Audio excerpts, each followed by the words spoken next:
Mes frères et sœurs, assalamu alaikum wa rahmatullahi wa barakatuh. Dans cette vidéo, parlons de l'importance de s'accrocher à sa religion. Habab el-Karam ont vu une époque pleine de troubles, de tentations, où de plus en plus de personnes ont des doutes concernant leur foi, concernant leur pratique. De plus en plus de personnes nous présentent des faux modèles comme étant des vrais modèles. On vit une époque où le faux est présenté comme le vrai comme le faux. On vit une époque où malheureusement il y en a certains qui abandonnent la prière, d'autres qui vont enlever le hijab. Et ce sont des choses bien sûr qui font mal au cœur et il faut en parler. Alors, être dans la religion c'est une chose. Alhamdulillah mon frère, toi qui m'écoutes, toi ma soeur qui m'écoute, tu es aujourd'hui musulman, tu es musulmane. Alhamdulillah c'est une très bonne chose.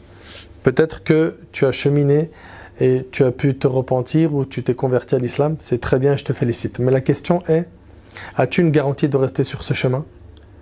As-tu une garantie de rester sur ce chemin? Aujourd'hui, tu es musulman, tu es musulmane, mais est-ce que tu vas le rester jusqu'à la fin de ta vie? Ça, c'est le grand challenge que l'on doit garder en tête, et ce jusqu'à la fin de nos jours. C'est-à-dire que le plus grand objectif qu'on doit avoir, c'est comme Allah Tabaraka wa Ta'ala il nous a dit dans le Coran, et ne mourrez qu'en pleine soumission. Meurs musulman. D'accord? Et pour mourir musulman, il faut vivre musulman. Il faut adopter la vie d'un vrai musulman.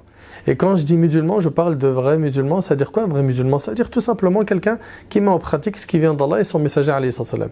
Et musulman qui pratique pas ou musulman pratiquement, tout ça, ça veut rien dire chez nous. C'est musulman, d'accord? Ou pas musulman. Si tu es musulman, tu pratiques, c'est logique. Quand on regarde un petit peu les modèles qu'Allah subhanahu wa ta'ala a envoyés, bien évidemment quand je parle d'eux, je parle ici des prophètes, regardons Ibrahim alayhi salam. Est-ce qu'il s'est accroché à sa religion ou pas, alors qu'il a rencontré beaucoup d'épreuves? Parmi elles, on l'a jeté dans le feu. C'est-à-dire que Hasbunallah, Allah nous suffit et il est le meilleur protecteur, il est le meilleur des garants. Voilà ce qu'il a répété, alayhi salatu wassalam. On lui a demandé de laisser sa femme et son fils dans le désert. Est-ce qu'il a abandonné son dîn? Est-ce qu'il a dit, c'est pas normal, Allah ne fait pas preuve de miséricorde envers moi, je comprends pas pourquoi est-ce qu'Allah... Non, il a obéi. Quand plus tard il retrouve son fils Ismaïl et qu'Allah lui demande d'égorger son fils, encore une épreuve. On voit ici qu'il a tenu à chaque fois et il n'a pas abandonné sa religion.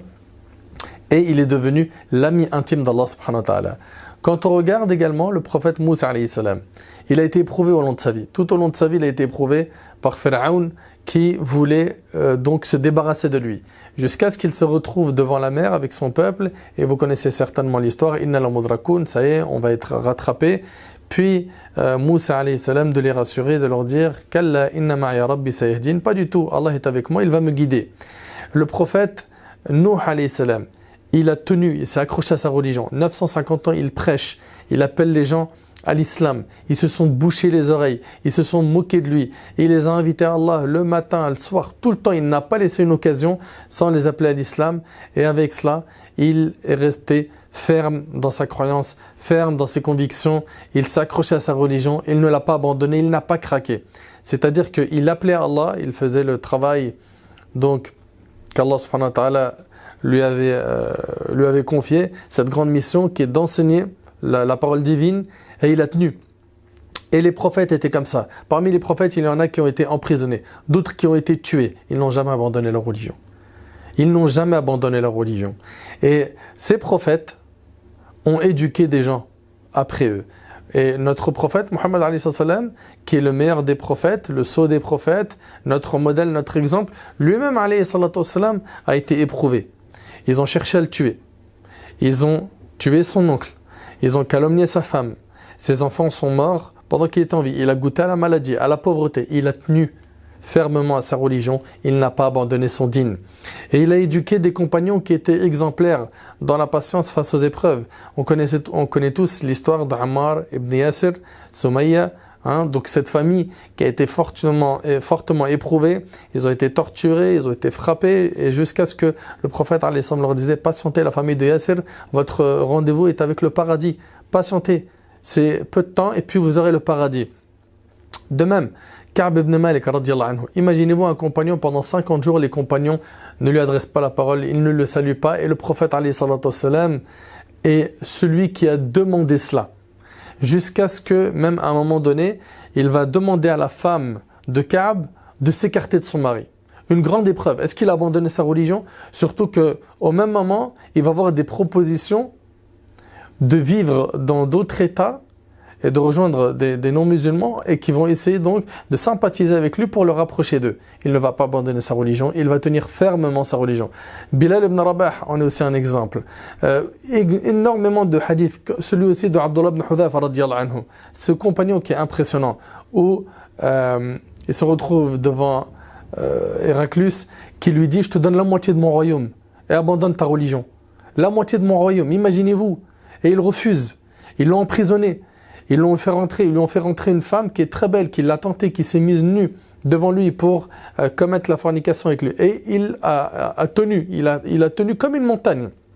Jusqu'à ce que quand elle est sortie, elle a dit « Je ne sais pas si vous m'avez fait rentrer sur un homme ou une pierre, est-ce que cet homme me considère comme une femme ou une pierre ?» Ça, c'était Abdullah ibn Hudhafa. Abdullah ibn Hudhafa, ce compagnon radiyallahu anhu, était solide, il a tenu fermement à sa religion. Et ce qu'il faut savoir, mes frères ainsi que vous, mes sœurs, c'est qu'on vit une époque où on voit des fois des personnes qui faisaient la da'wah, qui appelaient à l'islam, puis d'un seul coup, il n'a plus de contact avec la religion. C'est fini, il abandonne tout. Wala hawla wala quwwata illa billah. Des sœurs qui, machallah, étaient pieuses, elles étaient investies, elles étaient là dans l'humanitaire, dans le ta'lim, dans le tadris, dans l'enseignement, elles faisaient du social, elles faisaient tout. Et puis d'un seul coup, elle retire son hijab, elle enlève tout, elle arrête la prière, elle arrête l'enseignement, elle arrête tout. C'est fini. Et donc, personne n'est à l'abri. Quand on entend ça, ça doit nous faire peur. Ça doit nous faire peur. Et le prophète, alayhi salam, il en a parlé quand il a dit « Yusbihu ar-rajul mu'mina wa yumsi kafira » que la personne, dans les périodes de trouble, elle sera musulmane le matin et le soir non musulmane. Il nous dit, alayhi salam, qu'elle vendra sa religion pour un vil bas monde. Donc il faut faire attention, un peu de notoriété, un peu d'argent, ça fait perdre les boulons pour certains. Il leur faut juste un plateau TV, ou juste un article dans tel journal, ou un petit peu d'argent, ou de la reconnaissance, etc. Et puis se retrouvent à écraser leurs principes, à écraser leur religion, ce qu'ils ont de plus cher. Ce qui va les sauver Yawm al-Qiyamah, ils vont tout écraser, tout vendre. Pourquoi? Pour briller, pour être connus, pour un peu d'argent, etc. etc., etc. Fahbab al-Karam, ce sujet-là, il doit nous faire peur. Il doit nous faire peur, car aujourd'hui tu es musulman, alhamdulillah, c'est une bonne chose. Mais tu ne sais pas, est-ce que tu vas mourir sur ce chemin ou pas? Et n'oublie pas que le prophète, parmi les invocations qu'il faisait le plus, c'était « Ô toi qui détiens les cœurs, raffermis mon cœur sur ta religion. » Ô toi qui détiens les cœurs, raffermis mon cœur sur ta religion. Ma sœur, toi qui portes ton hijab, toi qui accroches à ton dîn, toi qui apprends la religion, toi qui fréquentes des pieuses, toi qui écoutes des rappels, accroche-toi à ça. Accroche-toi à ça, et même s'il y a des tempêtes et des vagues à droite et à gauche qui essayent de te faire sortir de ce chemin, tiens bon. Mon frère, pareil. Accroche-toi à la mosquée, accroche-toi à la bonne fréquentation, au Coran, à talab al-ilm, au fait d'apprendre la religion. Accroche-toi au dhikr, accroche-toi au Coran, accroche-toi, ne lâche pas ton dîn. Sois à l'image de nos pieux prédécesseurs, rahimahumullah, qui nous ont tracé le chemin. Et ils nous ont montré comment faire pour gagner le chemin de la félicité. Donc, ne soyez surtout pas de ceux qui vont se faire avoir par Iblis. Iblis qui a tendu plein de pièges, et qui a une grande expérience, et qui a vu plein d'humains passer des générations et des générations. Il a donc tenté certaines personnes par l'argent, d'autres par les femmes, d'autres par la notoriété, d'autres par le pouvoir, d'autres. Et il connaît, on va dire, les tuyaux pour égarer les gens. Mais le vrai croyant qui est bien attaché à sa religion, lui, il est solide comme une montagne. Et pour être solide comme une montagne, il faut quoi? Il faut al-iman. Et al-iman, mon frère ainsi que toi, ma soeur, dès que tu as la foi en Allah, attention quand je dis la foi, tout le monde dit ouais j'ai la foi en Dieu, mais tu regardes la pratique, la foi, c'est pas simplement un i'tiqad, c'est pas simplement dans le cœur, ça se prononce par la langue et ça se manifeste aussi à travers les pratiques des membres. Donc dire j'ai la foi et que tu pries pas, je suis pas en train de dire que tu n'as pas la foi, mais ta foi elle est incomplète. D'accord? Et il y a un débat en plus pour celui qui ne prie pas, est-ce qu'il est musulman ou pas? L'avis de la majorité disent qu'il est musulman, mais ce n'est pas le débat. Ce n'est pas le débat, ce qu'il faut aujourd'hui, c'est que tu t'accroches à ton dîn. À l'époque de l'imam Ahmad, rahimahullah, un homme au nom de Affan ibn Muslim. Cet homme-là était un grand savant. Et il n'y avait pas que l'imam Ahmad, rahimahullah, qui était solide à l'époque de son épreuve, fitnat khalq al-Qur'an. Il y avait cet homme qui s'appelait Affan ibn Muslim, qui était un grand savant et qui disait la vérité et il n'avait pas peur de dire la vérité. Jusqu'à ce qu'il ait été menacé. Il a été menacé de quoi? Il a été menacé qu'on lui retire son salaire, son aide sociale et qu'il n'ait plus d'argent. Et tout de suite dans l'immédiat, il a dit « Qu'est-ce que vous racontez ? En souriant, il a dit « Wa fis samai rizqukum wa ma tu'adun » Allah subhanahu wa ta'ala, il a dit que notre subsistance se trouve dans le ciel et ce qui nous a été promis. En deux mots, c'est pas vous qui accordez la subsistance. Et il a patienté face à cette épreuve, on lui a retiré son argent, et quelques temps après, Allah tabaraka wa ta'ala a une règle qui ne change pas, c'est que toute personne qui le craint, Allah lui facilite une issue favorable. Allah subhanahu wa ta'ala lui a facilité par la suite.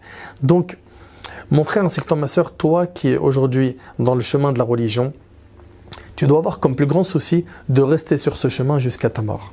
Et peu importe les turbulences, les tempêtes, peu importe les épreuves qui vont toucher ta vie, c'est avec la religion que tu vas pouvoir trouver la délivrance, la félicité, le salut et l'apaisement, surtout l'apaisement, la tranquillité intérieure. Chose qui ne s'achète pas avec le matériel. Et si tu veux aujourd'hui t'accrocher à ta religion, la première chose, reconnecte-toi bien comme il faut avec le Coran. Ta relation avec le Coran, elle ressemble à quoi? Est-ce que tu comprends la parole d'Allah? Est-ce que tu la lis? Est-ce que tu l'écoutes? Est-ce que tu la médites? Est-ce que tu l'étudies? Ça, c'est un. Deuxièmement, si tu veux rester sur ce chemin, lis la vie des prophètes, la vie des compagnons, afin d'avoir des exemples concrets et de gagner de l'énergie à travers ces magnifiques et ces super beaux récits. Troisièmement, toi qui veux t'accrocher à la religion d'Allah subhanahu wa ta'ala, étudie la religion. Apprends. Plus tu vas apprendre, plus Allah subhanahu wa ta'ala, il va faire que les ambiguïtés pénétreront de moins en moins dans ton cœur, voire ils disparaîtront totalement de ta vie et il y aura un cadenas, un verrou anti-ambiguïté, anti-doute. Car aujourd'hui, on a beaucoup de musulmans et de musulmanes qui doutent. Ils doutent sur des sujets. Pourquoi? Parce qu'ils n'ont pas étudié. Apprends la religion. Jusqu'à quand tu vas rester comme ça à regarder des gens qui apprennent, qui connaissent et toi non? Jusqu'à quand tu vas poser des questions à des personnes et tu n'es toujours pas capable de faire tes propres recherches tout seul? Donc apprends la religion. Également la bonne fréquentation. Wallah al-azim, la bonne fréquentation, c'est hyper important. Combien de personnes étaient loin d'Allah subhanahu wa ta'ala? Elles se sont rapprochées par le biais de quoi? De la fréquentation. Ça a été une cause. La fréquentation. Également les invocations. Invoque Allah subhanahu wa ta'ala. Demande à Allah, comme le prophète il disait, Allahumma ya muqallib al-qulub thabbit qalbi ala dinik. Ô toi qui détiens les cœurs, raffermis mon cœur sur ta religion. Je le dis et je le répète, on est dans une époque aujourd'hui où les troubles et les tentations sont de plus en plus nombreuses et il faut impérativement s'accrocher à son dîn. Accroche-toi à ta religion, c'est ton capital, ce que tu as de plus cher. Qu'Allah tabaraka wa ta'ala te protège, mon frère, ainsi que toi, ma soeur qui m'écoute. Qu'Allah subhanahu wa ta'ala nous raffermisse sur cette magnifique religion, qu'Allah tabaraka wa ta'ala nous protège et nous accorde une bonne fin. Et surtout, n'oubliez pas que le plus important, c'est la fin. Le prophète alayhi sallam, il a dit, comme dans le Bukhari, innamal a'mal bil khawatim, les actions ne valent que par leur fin. Donc, il faut viser une bonne fin. Et pour viser une bonne fin, il n'y a pas de mystère, il n'y a pas de secret. C'est simple. C'est si tu prends un bon chemin dès le départ, bi'idhnillah, si tu es constant sur ce chemin, tu auras une bonne fin. Par contre, si tu prends un chemin tordu, zigzag, et tu ne veux pas prendre le chemin de la droiture, les gens ils sont en train de monter de plus en plus dans les wagons qui vont vers le repentir, et toi tu prends les wagons de l'égarement et des péchés. Et dernier conseil, essaye de tout faire pour t'écarter des péchés. Plus tu vas t'écarter de ce qui pollue ton cœur, à savoir les péchés, plus tu seras fort dans ta religion et tu pourras, bi'idhnillahi subhanahu wa ta'ala, espérer et mériter une bonne fin. Qu'Allah tabaraka wa ta'ala m'accorde ainsi que vous une bonne compréhension de sa religion et surtout une bonne fin. Hadha wallahu a'lam. Subhanaka Allahumma bihamdik. Ashhadu an la ilaha illa anta astaghfiruka wa atubu ilaik. Jazakumullahu khayr. Wassalamu alaykum wa rahmatullahi wa barakatuh.